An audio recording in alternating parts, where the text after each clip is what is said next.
So let him keep doing it. The body can be tortured. It's just, I know it's going to sound weird me saying it, but it's just the body. The soul and spirit is so much more important. He can't touch that. But he wants us to be consumed with the body, the body, the body, the physical body, that we get so consumed with trying to make a clemency for that. And we forget that at an expense that you now sold your spirit and soulical body down the river by giving clemency to the physical body. Is that what you want? And God's saying, you see, it's a hard thing to do, isn't it? It's hard to value the soulical body and spiritual body higher than the physical body when you're feeling the pain and the need for the physical body to be nourished and provided for. It's hard to do that. And that's what... The intangible versus the tangible. And yeah. those into the second half of the tribulation, better off going in there without a family. Oh, it is. You're right. You're better off going without a family and anybody you love. I mean, you're better off being a loner, lone wolf person who knows nobody, who loves nobody, who's all alone. So that way, no one can really, gut wrench you. But I mean, I think the more you love people, the more loved ones go in with you, the harder it's going to be for you to be standing strong and not taking that mark. Because I don't know if he's going to do this or not. I'm putting that out there myself. I think Satan's like that. He's a diabolical, treacherous wretch. I think he's going to use those things, I think, just to use the loved ones against you. He's not going to, you one-on-one with him because, yeah. He uses your loved one now. That's different. That's a whole different world of temptation and coercion rather than just you trying to just torture me. Well, the missionaries' loved ones were used against them. I've Yeah. heard horror stories of that. It's not, yeah, it's horrific.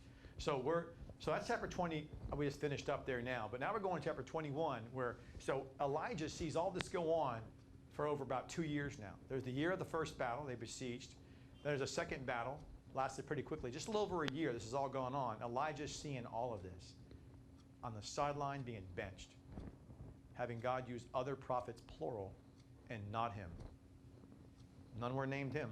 In verse 21, it became to pass, in other words, some more time's gone by. I think it's about year 2 now, by the way, because in chapter 22, you're going to see in verse 1, and it continued 3 years without war, you see? So they're telling you from chapter 20 to 22, 3 years went by. So I think in chapter 21, we're in about year 2 from the Mount Carmel situation.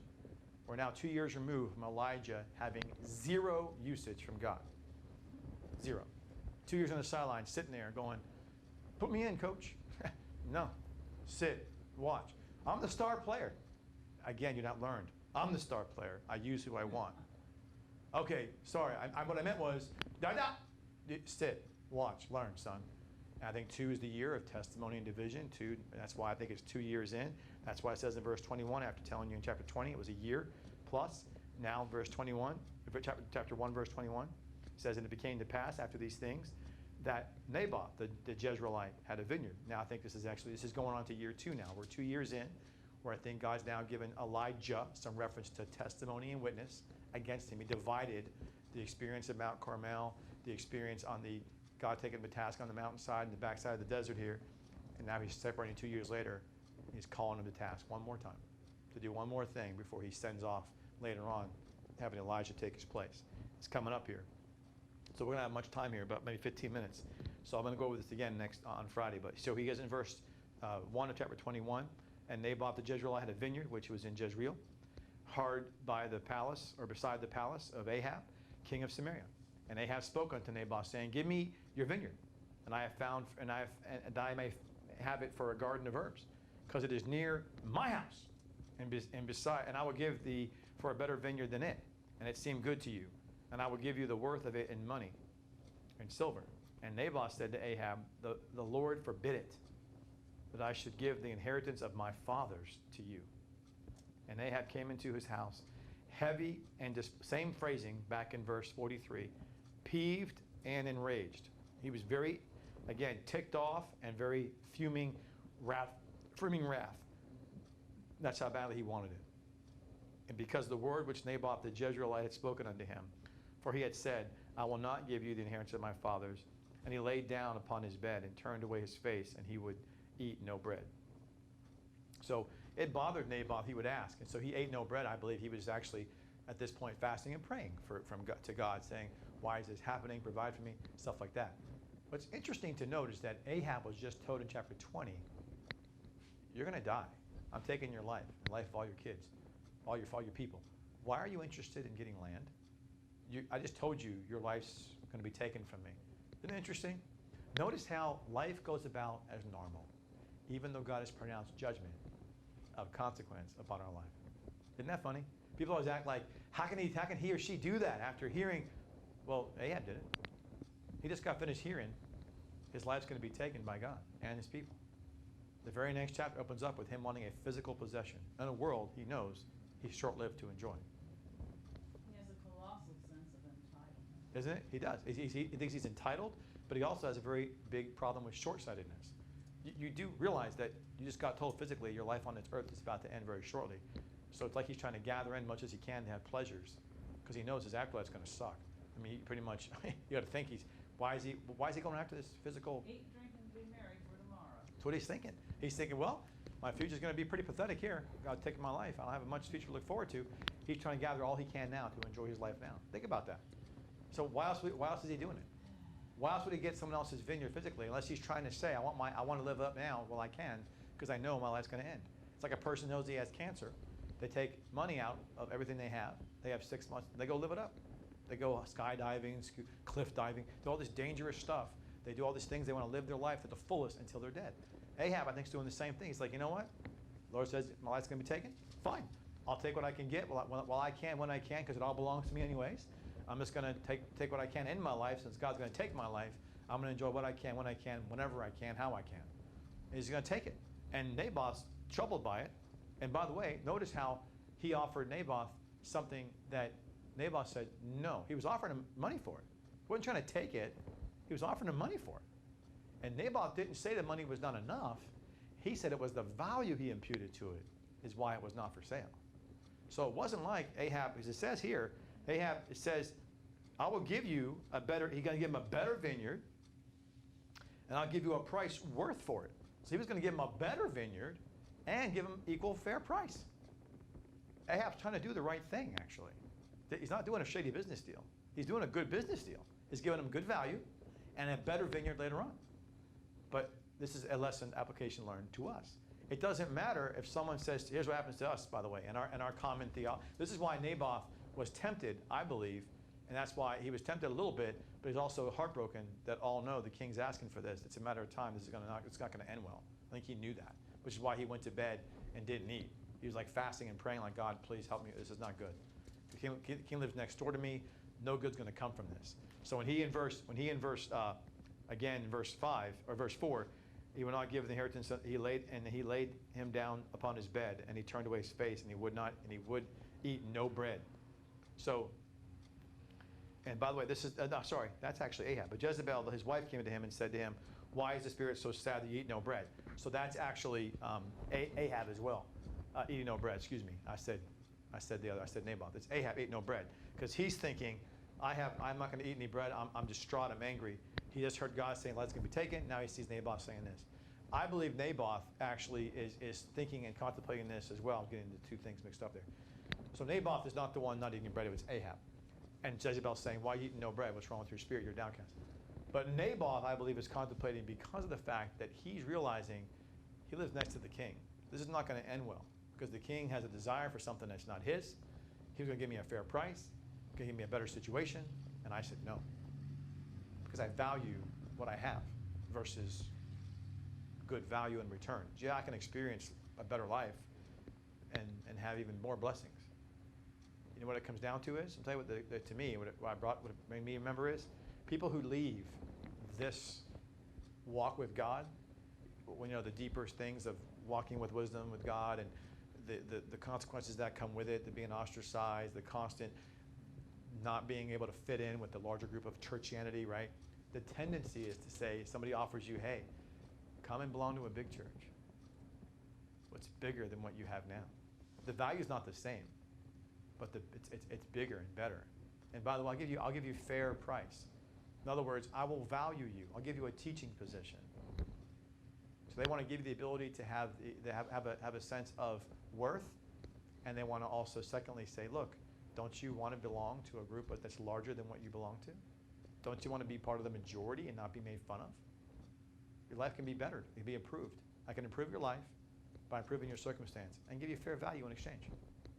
So that's the Naboth contemplation. That's why he's being brought in to task here.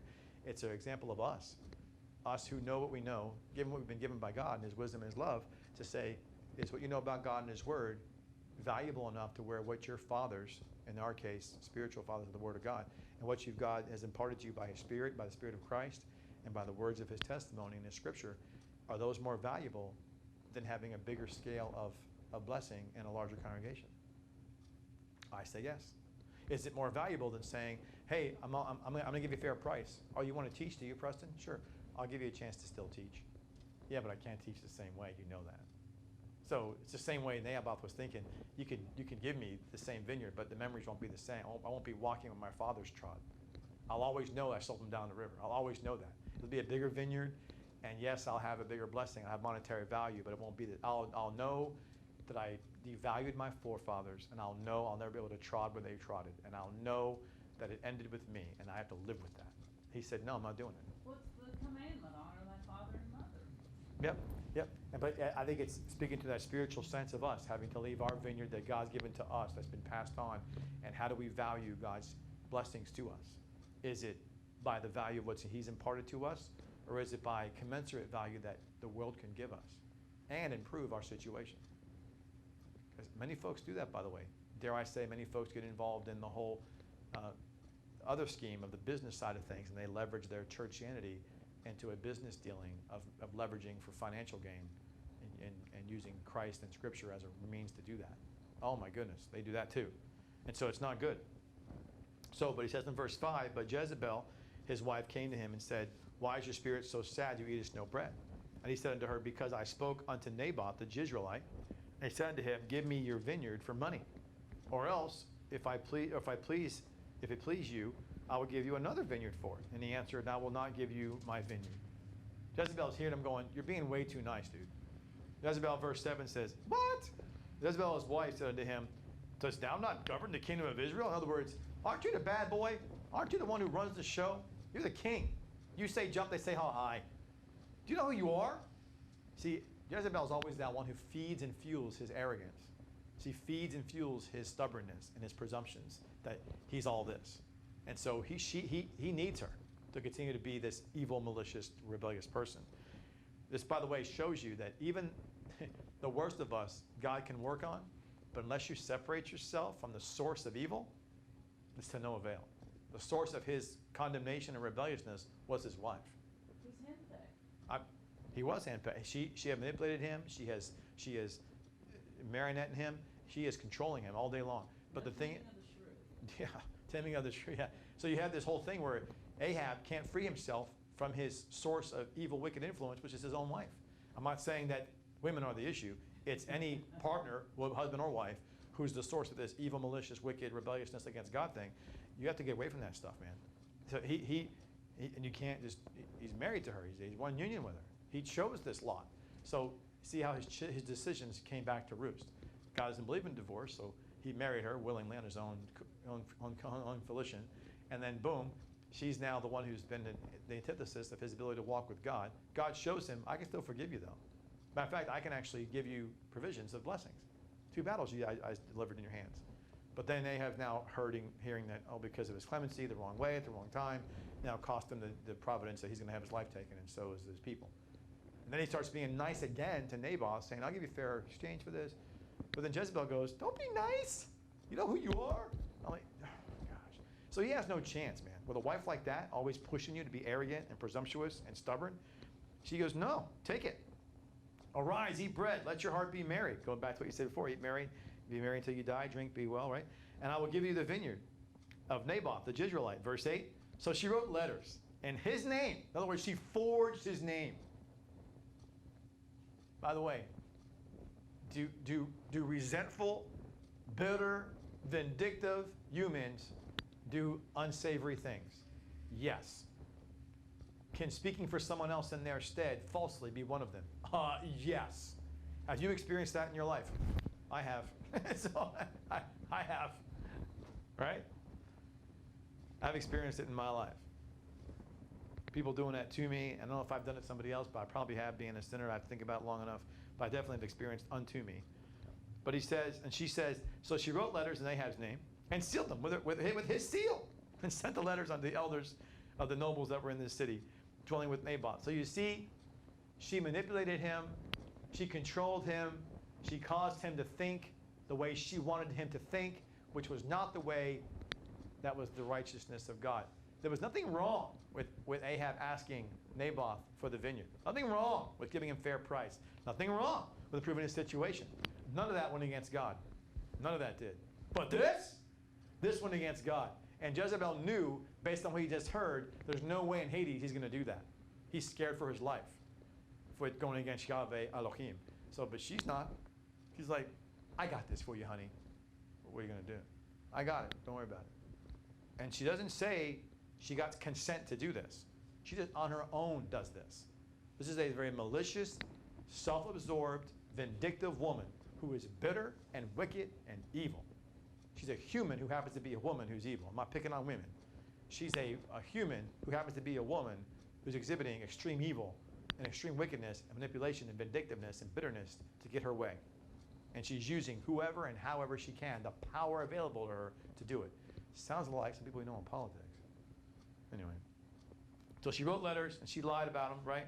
Verse 9, she wrote in the letter saying, proclaim a fast and set Naboth on a high place of the people, and set 2 men, sons of Belial, before him, as in the false witness, the false god, to bear witness against him, saying, did you blaspheme God and the king, and then carry him out and stone him that he may die? What? Blaspheme God and Elohim? He didn't blaspheme Elohim and the king. It's a lie. That's a lie. That's a lie. He didn't blaspheme the king either. He just said, no, I can't do it. That's a lie. It's a lie. It's a bold face. It's a narrative. This is your first time of fake news, by the way, right? So she's spreading fake news. She's taking a narrative that her husband feels despondent, her husband feels angry, her husband feels peeved, ticked off, because she then believes that as a king, he should get what he wants. And therefore, if you don't give the king what he wants, then by deduction, in her mind, you blaspheme the king. That's not what Naboth did. That's a lie. You fit your feelings to a narrative to make it fit. And by the way, it happened to me back in years ago when someone said something that wasn't true because of how I made them feel. I made them feel a certain way, so they filled in the blanks with a lie to support how they felt to get me in trouble. That's not cool, man. So she is filling in the blanks of this letter she wrote, forging Ahab's seal to it, saying that Naboth sinned against or blasphemed God and the king. Because in her mind, not doing what the king says is the same as doing those things, because the king has the stead of God, he's the voice of God, presence of God, and he gets what he wants. So if you go against the king, you go against God, and you go against him, therefore you blaspheme both, therefore stone him to death. That's not what happened now. You can think what you want to think, but don't put falsehood into your narrative of how you feel and how you think. What you feel and you think is for you. That is your right to feel and think that way. But do not go back and recolor and recharacterize what the truth is because of how you feel and think. That is wrong. That is wrong. That is wrong. Job's friends did that. That right there irritates me a lot, just so you know. And the men of the city, in verse 11, even elders and nobles, were with the inhabitants in the city, and did as Jezebel had sent them, and it was written in the letters which she had sent. They proclaimed the fast and set Naboth in the high among the people, and there came in 2 men, children of Belial, the false gods, the false god worship they were doing, and sat before him. And the men of Belial witnessed against him, and even Naboth in the presence of the people, saying, Naboth did blaspheme God and the king. Not true. He did not blaspheme Elohim, nor did he blaspheme the king. Total falsehood, total lies, based on a narrative of what she thinks and what she feels, and how she based it on how Ahab thinks and how Ahab feels. Again, you cannot base truth on how you think and how you feel. You cannot recolor the truth based on how you think and how you feel. That is highly inappropriate and ignorant and wrong and wicked and evil. Then verse 14, then they sent to Jezebel, saying, Naboth is stoned and he is dead. And it came to pass, Jezebel heard Naboth was stoned and he was dead. Jezebel said to Ahab, arise, take possession of the vineyard of Naboth the Jezreelite, which he refused to give you for silver. For Naboth is not alive, but dead. And it came to pass, when Ahab heard that Naboth was dead, Ahab rose up to go down to the vineyard of Naboth the Jezreelite to take possession of it. Notice how he not one time said, how, honey, how, wife of mine, How evil, malicious, false god worshiping, Canaanite, Phoenician, Baal god worshiping, Satan hybrid offspring, evil devil that you are. What did you do? What did you do now, you witch? Nope, he didn't say any of that. Something tells you, he kind of knew. He kind of knew. I mean, come on, he's married to her.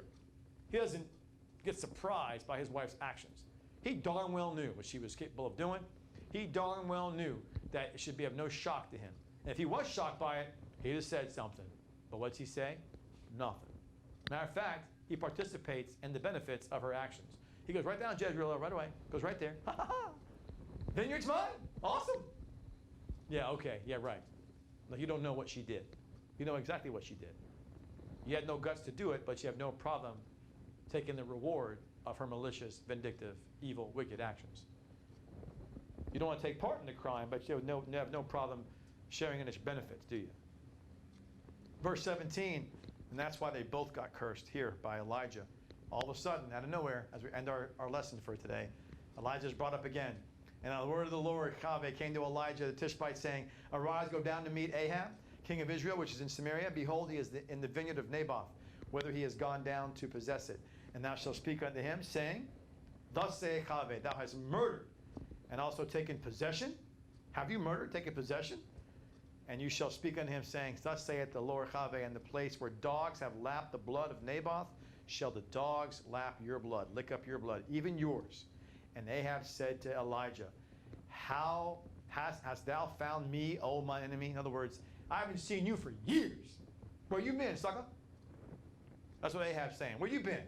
All of a sudden, now you come into my life to announce this? Have you found me, O my enemy? And he answered, I have found you, because you have sold yourself to work evil in the sight of Yahweh. Behold, I bring evil upon you, and I will take away the posterity. I will cut off from Ahab him that, it says in the scripture, urinates or pisses against the wall, meaning all his male progeny. Interesting, the scripture says that, by the way. It means all the male progeny of him will be shut up and left in Israel. And I will make thy house like the house of Jeroboam, and the son of Nebat, like the house of Baasha, the son of Ahijah, for the provocation wherewith thou hast provoked me to anger and made Israel to sin. And to Jezebel also. Remember, God just said, you provoked me to anger, and you made Israel sin. And verse 20, in other words, the people that killed Naboth were only doing it because you did that. You made them sin because of your vindictiveness, your bad marriage to that evil woman. It's all your fault. And by the way, and of Jezebel, verse 23, also I'll spoke the Lord also, saying, the dogs will eat Jezebel, devour her by the wall of Jezreel. Him that dies of Ahab in the city, the dogs shall eat. And him that dies in the field shall the flyers of the air eat. But there shall be none like unto Ahab, which did sell himself to work wickedness. In other words, he found more value in the physical than his own soul and spirit, like I was saying earlier.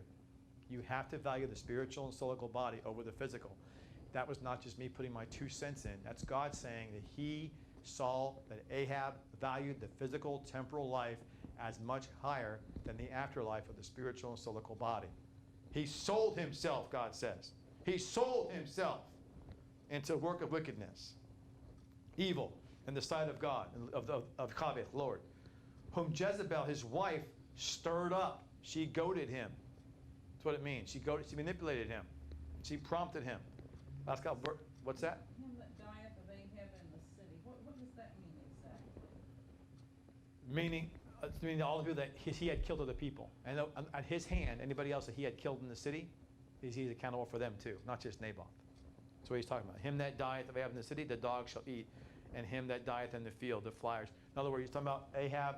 There's other people that are going to die from Ahab's hand and in Ahab's family. So it's anybody who's dying of his hand or in his he mentioned before his progeny. He that pisses on the wall he's talking about. So anybody who dies of Ahab, whether in the city or at war, whether they're not in the armies, whether they're in the armies. So in other words, he appointed people of his progeny to be in the city and some in the military. So he doesn't care if they die in the battlefield or die in the city. They're all going to be eaten by dogs. That's what he's saying. I told you that. Your whole progeny. I don't care what position they have. He thinks, oh, maybe he means just those in the battlefield. Nope. They could be in the city, having political jobs, They can be in the army having foot soldier jobs. Either way, your progeny will all have the dogs lick their blood. Yeah, I was thinking he sold himself to work. I mean, Naboth's death is blamed on Ahab, even though Ahab didn't do it, but he's one flesh with Jezebel. He's blamed because he knew. That's why I'm saying there's no way he didn't know. And he showed it by his actions. He just gets up as soon as he hears the news and goes right to take the possession of it. That's why God says you murdered him. Yeah. Because you knew, you could have easily said to her, don't touch him. Don't touch him. Don't do. He didn't say nothing. Yeah. I mean, Jezebel's sins are attributed to him, even though he didn't do it. Yeah. He's bad news, but it's interesting. I mean, the one flesh thing, each other's sins are attributed to the other. Yeah, each other's sins are attributed to the other. Yeah, I mean, but in this case, he's supposed to be the man of the house there and be the leader of spiritual truth, and he's just not. And the fact that he knew, he didn't say anything to prevent her from doing it. He didn't rebuke her when she had already done it. There's no reference of him even acknowledging that it was wrong. And that's why he's accountable to it, because the one flesh thing, the accountability of being the head of the household issue, it's all the king. He's supposed to be a king, lead by all these reasons. He's as guilty as sin. He's under her thumb, Yeah, he is. wrapped around her little finger. And he says, so not only does Ahab's genealogy is going to get eaten by a dog, but those in the field, to your point, have the flowers of the air eat them up as well.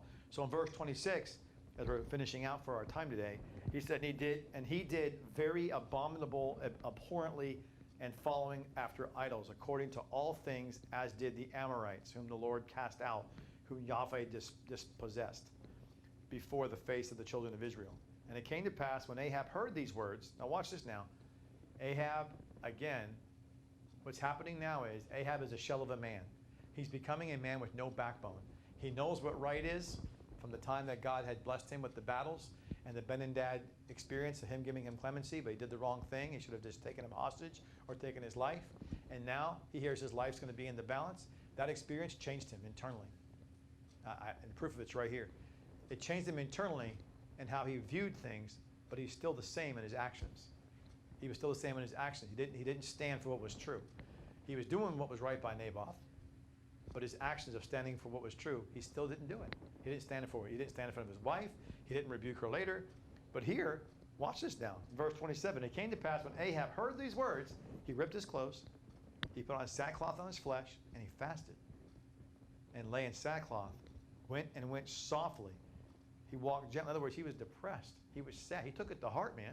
This guy is a genuine human being who fell into sin, is in a life of sin. He can't get out of it. He's married to this woman. He can't separate himself from it. He can't just divorce her. And so he feels he's conflicted. He's a double-minded man is what he is. He's double-minded. He's double-souled. He's been convicted by God to be softer in his heart, but he can't change his reality.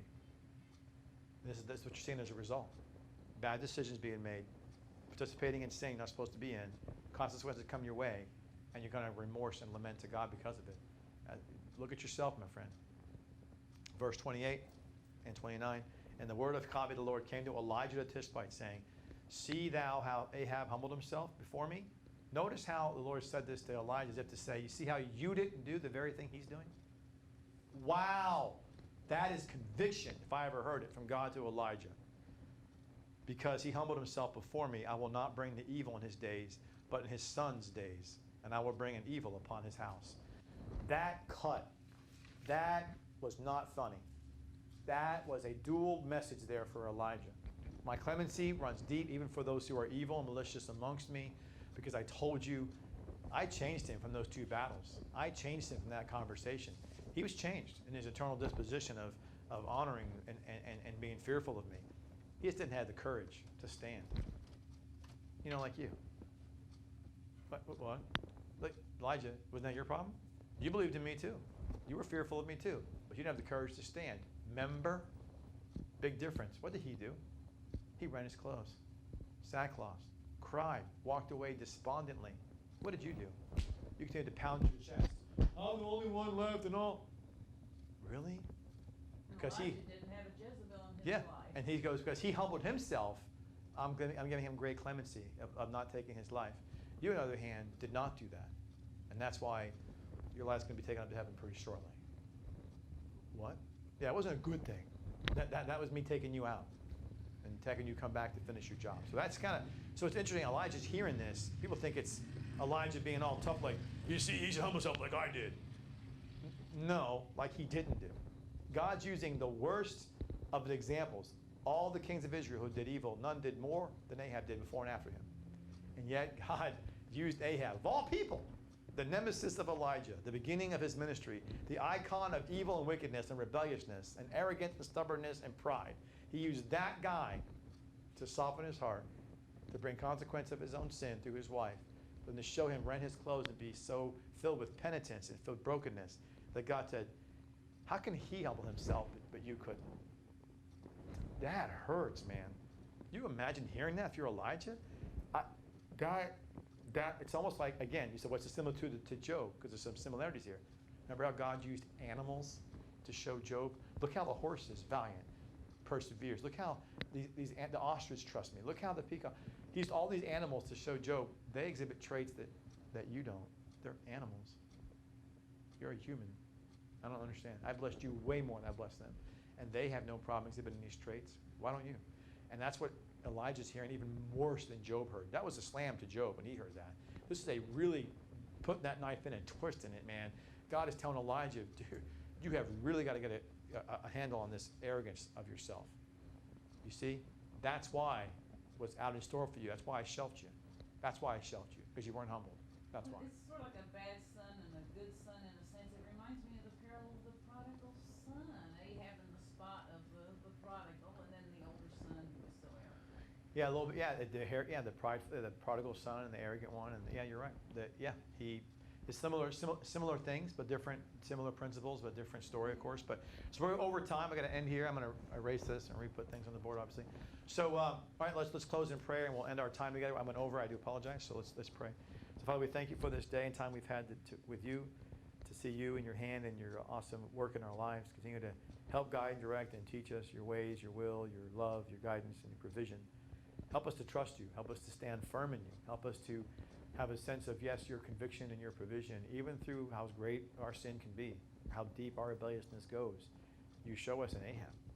There's no evil done before or after him combined more than he did. And even he, you showed blessing to and love to and compassion to and forgiveness to and mercy. I mean, goodness. Wow. How much more will you do that for us? But also the conviction lies when how much more you expect from us if he, given who he was, with his filled with arrogance and evil and wickedness and false gods, can be humbled to be penitent and broken before you. How much more should we be, given all you've given to us, given all you've shown love to us? How much more? Help us to learn. Help us to be really, Father, able to put off presumption, stubbornness, arrogance, and embrace your truth with gratitude, with humility, and with thankfulness. We thank you for who you are, what you have done, continue to do, and are doing in our lives. Establish us in steadfastness and in courage and faith and love and your peace and your sustaining provisions. We thank you for your love and for your truth. In Jesus, Yeshua's name we pray. Amen. I was going to say this while we're still on the camera, but yeah, I heard in the situation with